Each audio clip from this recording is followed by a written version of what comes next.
घटनाओं के एक आश्चर्यजनक मोड़ में पश्चिम बंगाल की मुख्यमंत्री ममता बनर्जी ने आगामी इंडिया अलायंस बैठक से खुद को दूर रखने का फैसला किया है, जिससे राजनीतिक परिदृश्य में एक अप्रत्याशित मोड़ आ गया है, क्योंकि देश लोकसभा चुनावों के लिए तैयार है। 13 जनवरी 2024 को सुबह 11:30 बजे होने वाली निर्धारित आभासी सभा ने भाग लेने वाले नेताओं के लिए महत्वपूर्ण निहितार्थ के साथ सीट आवंटन और गठबंधन की गतिशीलता पर सवाल उठाए हैं। ममता की अनुपस्थिति अनिश्चितता की लहर पैदा करती है। इंडिया अलायंस की महत्वपूर्ण बैठक से ममता बनर्जी की अनुपस्थिति ने राजनीतिक हलकों में अटकलों और अनिश्चितता को जन्म दे दिया है। जैसा कि नेता आगामी लोकसभा चुनावों की तैयारी कर रहे हैं, बैठक में शामिल न होने के उनके फैसले का गठबंधन की रणनीतियों और उम्मीदवारों के नामांकन पर दूरगामी परिणाम हो सकते हैं।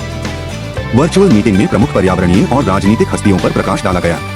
इंडिया अलायंस की बैठक में राजनीतिक और पर्यावरण दोनों क्षेत्रों के प्रभावशाली नेताओं की मेजबानी की उम्मीद है। जूम के माध्यम से शरद, यूवी टेकर, एनके स्टाइलिस्ट और नीतीश कुमार जैसी हस्तियों के भाग लेने की उम्मीद है। विशेष रूप से ऐसी अफवाह है कि नीतीश कुमार एक महत्वपूर्ण भूमिका के लिए दावेदार हैं, संभवतः रजिस्ट्रार के रूप में।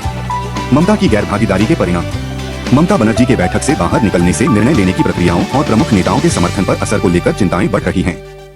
पश्चिम बंगाल के मुख्यमंत्री की अनुपस्थिति संभावित रूप से चर्चाओं के सुचारू प्रवाह को बाधित कर सकती है, विशेष रूप से संगठनात्मक जिम्मेदारियों और संभावित उम्मीदवारों से संबंधित जानकारी की कमी पर विपक्ष ने जताई चिंता। बैठक के बारे में पूर्व सूचना की कमी का हवाला देते हुए विपक्ष की ओर से आलोचना सामने आई है। पर्याप्त नोटिस के अभाव ने असंतोष को बढ़ावा दिया है, जिससे इंडिया अलायंस के भीतर निर्णय लेने की प्रक्रिया की पारदर्शिता को लेकर सवाल उठने लगे हैं। ममता के फैसले के पीछे कारण। आधिकारिक तौर पर ममता बनर्जी की गैर भागीदारी को शेड्यूलिंग संघर्षों के लिए जिम्मेदार ठहराया गया है, क्योंकि वह कथित तौर पर अन्य कार्यक्रमों में व्यस्त हैं। हालांकि सूत्रों का सुझाव है कि अंतर्निहित रणनीतिक विचार या व्यक्तिगत शिकायतें ऐसे कारकों में योगदान दे सकती हैं, जिसके कारण महत्वपूर्ण बैठक को छोड़ने का उनका अप्रत्याशित निर्णय हुआ। सीट आवंटन विवाद ने गठबंधन में बढ़ाया तनाव। पहले से ही जटिल राजनीतिक परिदृश्य भारत गठबंधन के भीतर सीट आवंटन पर विवादों से और भी जटिल हो गया है। गठबंधन के भीतर अंदरूनी कलह, पश्चिम बंगाल से लेकर यूपी बिहार तक स्थानीय गुटों के बीच असहमति आसन्न लोकसभा चुनावों से पहले तनाव की एक अतिरिक्त परत जोड़ती है। सभी राज्यों में कांग्रेस की अलग अलग मांगे। राजनीतिक उथल-पुथल के बीच कांग्रेस खुद को सीट आवंटन को लेकर आंतरिक विभाजन से जूझ रही है। पश्चिम बंगाल की कांग्रेस जहां 8 से 10 सीटों की जोरदार मांग कर रही है, वहीं तेलंगाना कांग्रेस का लक्ष्य सिर्फ 2 सीटों का है।